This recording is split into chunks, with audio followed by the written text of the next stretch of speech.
In this video I am going to show you how we trade commodities and futures based on commitment of traders report. My name is Max Schulz, welcome to Insider Week. We started in trading week 18 with two open positions. We were 3 contracts short in coffee and 4,332 open equity, and we were 9 contracts short in soya beans and $5,500 open equity. First trade, soya beans future. I thought about this trade, about this setup on the weekly basis in my last video. Please watch my last video, you will find it on my YouTube channel. We start with analyze the weekly chart. We analyze data like weekly trend, like COT data, like open interest, like sentiment and seasonal trend. And the right combination of these data give us sell or buy signal.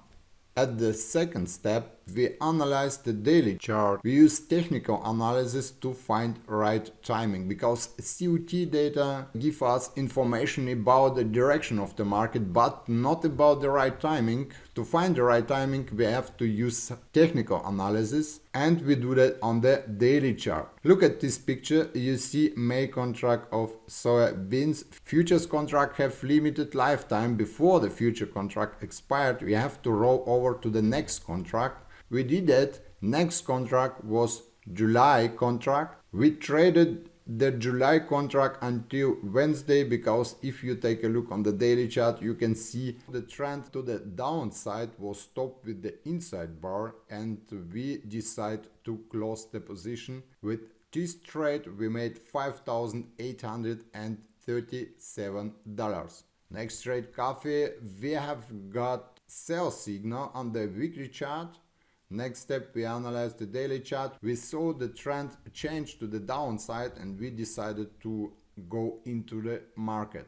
As you can see, we are still in the market. Next trade, cotton. In cotton we have got buy signal on the weekly chart. If you take a look at the seasonal trend, you can see seasonal trend decreased. It's not good for our buy signal, but we did the trade anyway. If you take a look at the daily chart, you can see the price decreased. It's not so good for our open position, our long open position, and we decide to split our stop to decrease our risk. This is very good technique. If you see that the course are not going in your direction, you can split the stop and so decrease your risk.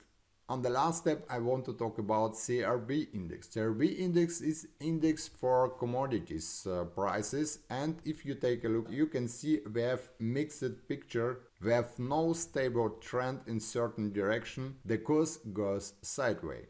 We ended trading week 18 with 2 open positions. We are 5 contracts long in cotton and 4,650 open equity minus, and we are in coffee 3 contracts short and $5,175. In trading week 18 totally we made $5,837. If you are looking for free COT report, you will find it on our website. If you click on the button COT report, you will see COT data, commercials, large speculators, small traders, open interest. Also you will find COT index, and also you will find the weekly chart. On the weekly chart you see price, net position, commercials, large speculators and small speculators. You see open interest and COT index. If you want to see how we trade commodities and futures during the week, please use our free trial for 14 days. These were our trading results in trading week 18 in commodities and futures trading based on COT report. See you next week.